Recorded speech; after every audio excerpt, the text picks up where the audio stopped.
If you're watching this video, there's a good chance that at some point you stop seeing bees coming and going from that front entrance. Finally peeked in to see what was going on and saw a whole bunch of dead bees. And most people blame themselves, after all. You're the one that's responsible for these bees. First of all, you could do everything perfect and still bees are going to die. Not every colony is going to make it. So don't beat yourself up too much. What's most important is that you inspect the hive for clues as to what the cause of this colony to collapse was, so that you can hopefully learn from it for next time. The first one is varroa mite infestation. And I'm going to lead with this one because there's a good chance that the varroa mite was the cause for your hive to collapse. Signs that your hive collapsed because of a varroa mite infestation are that the hive died early on in the winter or late fall, not too long after it started to really get cold out. Another common sign is that this hive was really strong, had a heavy population, maybe they brought in a lot of honey over the summertime, and was probably like your best hive, your favorite hive, the hive that you thought was definitely going to make it through the winter. If most of the beehives in your apiary did not make it through the winter, or all of the hives in your apiary did not make it through the winter, then a varroa mite infestation is more common of the cause than some of the other things that I'm going to list later on. Also, in the brood frames, you might see capped cells where brood hadn't hatched yet, but it's, early on in the winter or midwinter where they should have. You might see bees in their cells with their heads sticking out. And that's the only time you see bees in the cell with their heads sticking out is when they are hatching. And if you see that, the capping is over, their heads are sticking out, their proboscis is sticking out, these are bees that starved to death. Most likely they were not strong enough to fully hatch, and so starved to death while trying to come out of the cell. Or you might also see holes poked into the capped cells of the brood, which is a common sign of a varroa mite infestation year-round in your beehive. The cluster of dead bees in your hive is going to be small, probably the size of a softball or smaller. There's probably still going to be a lot of honey still in the hive. You might see a lot of mites on the bottom board of your hive. However, this is not a telltale sign that you had a varroa mite infestation, because you're not getting a proper ratio of mites to bees. And then, of course, if you didn't monitor your varroa mite levels, so didn't know if the colony was infested before you closed it up for winter, or if you did not treat for varroa mites in the spring or late summer, then there is a good chance that your hive had a lot of varroa mites when the queen was laying the winter bees. Now, the winter bees are the bees that live the longest in the beehive. They're the bees that are going to be taking the hive from fall all the way through winter time. Winter bees have different fat deposits. They have different hormone profiles, and they're the only ones designed to live for months. They are babies, or what we call the brood, in late summer when the queen is laying the eggs, and then they will hatch a few weeks later as adult bees. If your beehive has a lot of varroa mites at this time of year in the late summer and early fall, when these winter bees are developing, they will be incredibly weak and will not be able to carry the hive through the winter. Over 95% of the varroa mites in your beehive are going to be hiding in the cells with the pupa. So this baby bee, this winter bee, is going to either not hatch because it's too weak. It is going to hatch, and you're going to see bees in the hive, but they are going to be too weak to fully cluster up and help this hive go through a winter time. So the reason why you're going to see your hive collapse early on is that when the stress of the cold and the winter comes, and these winter bees need to use all the strength that they have to produce heat and keep the hive warm, they are not going to be able to, and that is when the hive is going to die. So if you want to prevent this from happening, because not all beekeepers want to intervene to do something to prevent this. Ideally, all beekeepers want their hives to survive the winter and not have a varroa mite infestation, but some beekeepers choose to let the nature weed out the genetics and they don't want to intervene. There are ways that the beekeeper can intervene naturally to keep varroa mites levels low, and then there are treatments that are organic and non-organic that you can purchase to lower your hive's varroa mite levels. No matter what you choose to do, it's always good to just know what your mite levels are, and you can do that by conducting a varroa mite test. I have a link to how to make a mite test and how to do one, and it is fairly easy and quick and something that you would do with one hive in your apiary every single month. If your hives do have a high mite level and you want to intervene, then what you would want to do is either use natural methods or purchase a treatment to lower your mite levels. Ideally, you would do something in the early to mid-spring and then leave your beehive alone throughout the summer when it's growing and bringing in lots of honey. And then after you've pulled the honey, you would do something else, put in a treatment so that your hive is mite-free for the winter bees, and then put another treatment in before you close your hive up for winter time. If you do not want to use a treatment, there are other treatment-free beekeeping practices like allowing your hive to swarm, letting the queen bee, caging the queen bees, and breaking that brood cycle for 30 days, and other things that you can look into. The second cause of a dead out over winter is starvation. Signs that your bees starved is that there is no more food in the hive, or your cluster is one area of the hive and there is food in the complete opposite end of the hive. This is something that I saw when I had a top bar hive. My cluster formed in the center, they moved left, ate all of the honey. It didn't warm up enough for the bees to break the cluster before they starved to death, and there was lots of honey on the right side of the beehive that they weren't able to access. You also might see the points of bees' butts sticking out of the cells, the majority of the body in the cell and just the points of their butts sticking out of the cell. The way you can prevent your colony from starving over winter is to have adequate food. So you want to have, if you have a Langstroth style beehive, you're going to have your first brood box with a cluster there, and you're going to have food on either side of the cluster. You're going to want another box on top of that full of food, and then you are going to want backup reserve. You're going to make either a hard candy with dry white sugar, or you're going to just put dry white sugar on top. How much honey you want to leave your bees depends on where you are and the kinds of winter that you have. There's a lot of great places to figure out how much food to leave your bees. You can take my online beekeeping class where I help people figure that out. You can take an in-person class, join the bee association near you, go to the Facebook group of your bee association and ask people there. You just want to make sure that you have not only that backup reserve with the candy or white sugar on top, but also a way for the bees to access it. So if you're putting candy up above your super, make sure it doesn't take up the entire space, but there's a hole there for the bees to go up and access the candy. Another common cause for a honeybee hive to collapse over winter is nosema. Nosema is spores in the digestive tract of honeybees. Signs that your hive died to nosema are that you are going to see yellowish brown streaks on the outside walls of the hive and by the entrance. The hive might have been strong in the spring, but wasn't very strong in the summertime. Maybe one hive in your apiary collapses or two, but it doesn't affect 50 to 100% of the hives in your apiary. But the only telltale way to know that your hive had a varroa mite infestation is to take a sampling of bees and send it to a lab to be tested. A lot of universities with entomology departments offer this service. Some bee associations have microscopes where they allow the members to check it themselves, or if you know or have a microscope, you can look at the bees yourself. And I have a link below in the video description to different places you can go and figure out how to do this. To prevent your hive from getting nosema, what you want to do is make sure that they are healthy. It is important to not feed your bees sugar syrup all year round. And when you do feed them syrup, say in the early springtime when there's not so much food, or in the late fall, make sure you're adding Honey Bee Healthy or some other beneficial essential oils to help the bees digest this.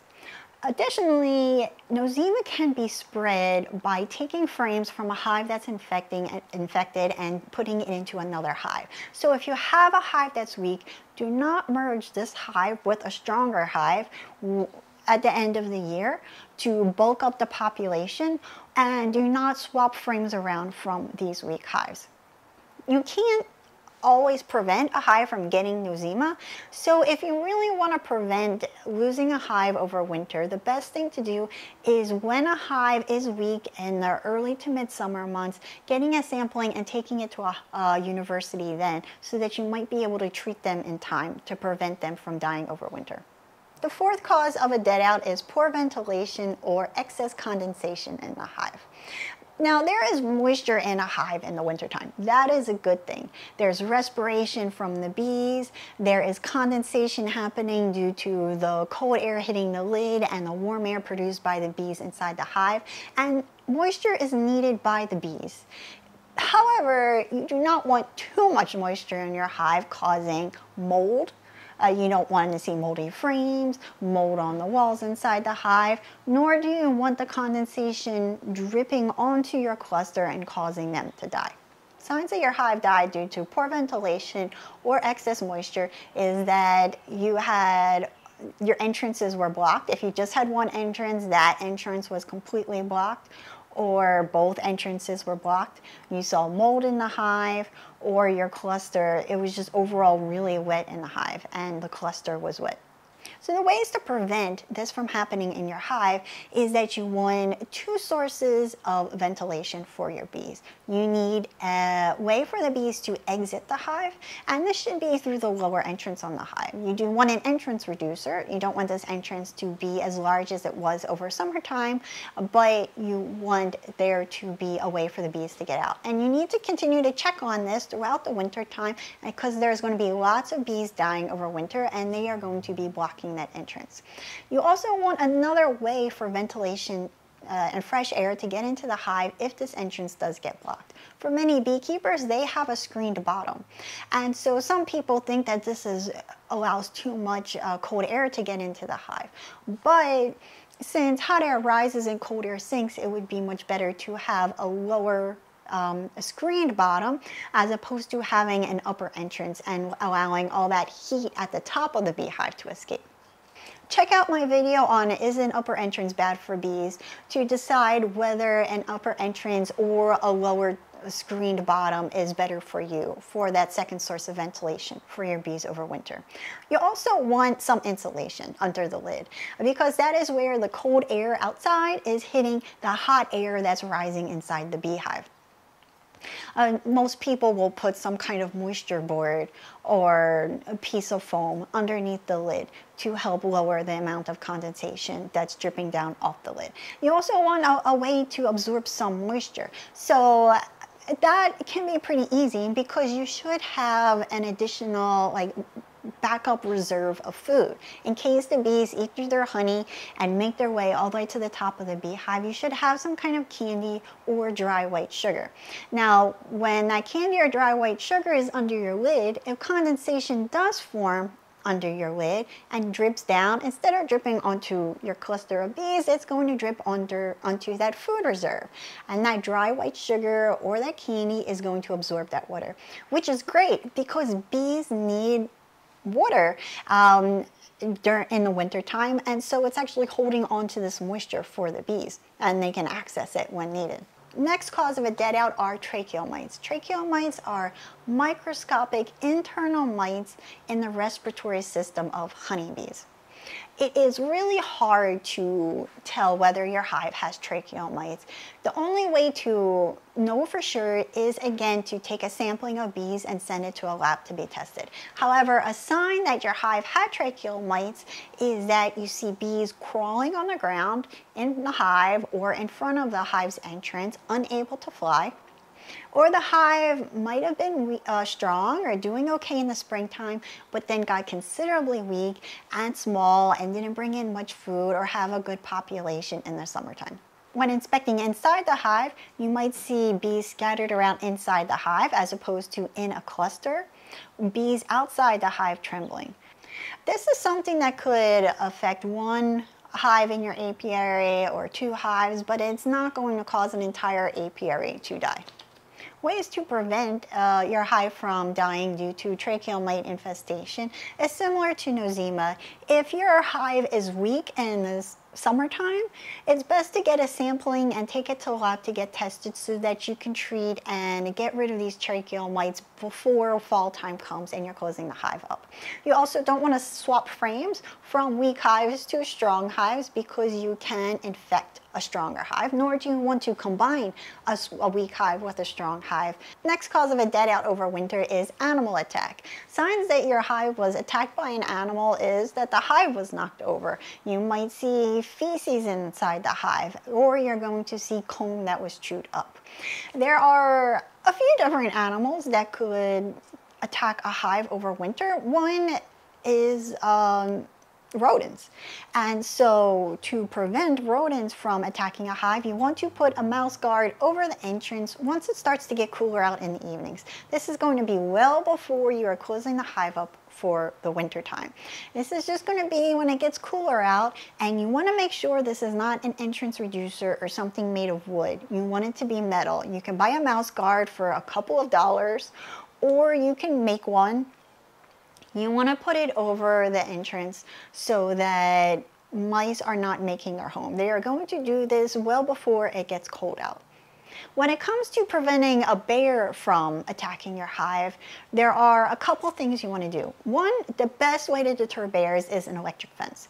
Two, you want to make sure it is on before they attack a hive, because once they know what is inside the hive and they've gotten a taste for it, an electric fence will probably not deter them, and they will deal with that little shock and then still go attack your hives. But if they don't know what's inside those boxes, then the electric fence could be enough to keep them from sniffing around and opening it up. You want to keep in mind that there's a time of year when bears are really on the search to get as many calories into their body as possible before winter time comes. And so that is the time of year that you really want to make sure that your fence is on in the evenings to deter bears from getting into your hives and figuring out what's inside. And finally, another common cause of a honeybee hive to collapse over winter is a failed queen. Signs that your hive died due to a failed queen is that the collapse happened later on in the winter, like January or February. You might see queen cells on these frames, however, you're pretty sure that those cells weren't there when you closed the hive up in the winter time. You might have seen spotty brood in the late summertime before you closed the hive up, or the population was low in the summertime, or that queen was older or had signs of being weak in the summertime. Or there is no brood despite the fact that the colony didn't collapse until January or February when brood should have already been present. In order to prevent this from happening next year, one thing you can do is when you have a hive that is weak in the summertime, you can requeen it so that they stand a greater chance of surviving in the winter. You just want to make sure that this is actually the cause. So first do a mite test to make sure they don't have high mite levels. And if you see bees walking around, then get your bees tested for tracheal mites first. If you see a lot of brownish yellow streaks, get them tested for nosema first, and then you're going to want to replace your queen because it's probably she's either failing or didn't properly mate and had issues before you even bought her. A lot of beekeepers requeen every 2 to 3 years. Here in Hawaii, it is common for beekeepers to requeen every year, including the apiary I used to work for. It is up to you to decide whether that is the kind of beekeeper you want to be and how much you want to intervene in the lives of your hives. In theory, yeah, maybe the bees should be noticing the deterioration of their queen's fertility in advance and requeening themselves in the summertime, but not all beehives do this. So I don't have cold weather on this list because in theory, honeybees can survive the cold. Ukraine and Russia are 2 countries that are very big beekeeping countries, and it gets really cold there. Bees can produce heat and they can cluster up. However, it is very stressful, and there's a lot of stress put on the hive when the bees deal with the cold. So when they are already weak and there are other problems within the hive, that is often when the beehive collapses, not just due to the cold weather. There is now extreme cold where beekeepers do have to put their hives into structure in order for the bees to survive. But for most of the world, cold weather alone in the wintertime is not enough to kill the hive. It is really important, no matter what the cause is, to inspect this hive when you see that the colony has collapsed as soon as possible before things start to decompose and get eaten by other insects and all of your clues disappear. There's also a point at which you cannot take a sampling of bees and send them to the lab because the bees have decomposed too long. Another big question that beekeepers have is, what do I do with this equipment after a hive has collapsed? Well, if your equipment is just moldy, the woodenware can be reused. You just want to give it a good wash, like some soapy water is adequate, and leave it out in the sun to fully dry. Do not reuse the beeswax, comb. You want to get rid of that. If you choose to use it for other things, that is up to you. I would not use it for body products. But there are some other uses for beeswax, even if it did come from a moldy hive. That's up to your discretion. And when it comes to it, whether you thought your hive had nosema, you want to get those bees tested and know for sure before you decide whether you can keep those frames of comb, because you do not want to hold on to frames of comb that came from a hive with nosema or tracheal mites. Otherwise, those frames of drawn out comb can be held on to and reused in the springtime. If you enjoyed this video, I really hope that you hit the thumbs up icon, subscribe to my channel, and hit the bell icon if you want to be notified when I go live. We talk about different beekeeping topics as well as do a Q&A with the people that are logging in. And check out my online beekeeping class at beekeepingmadesimple.com. YouTube viewers get a special discount, 20% off if you use the coupon code YouTube. And you can view the first couple of chapters totally free with a free 1-month trial. Next up is a springtime beekeeping. So check out this next video about springtime beekeeping, feeding your bees, and how to do a springtime inspection. Thanks for watching. See you next time.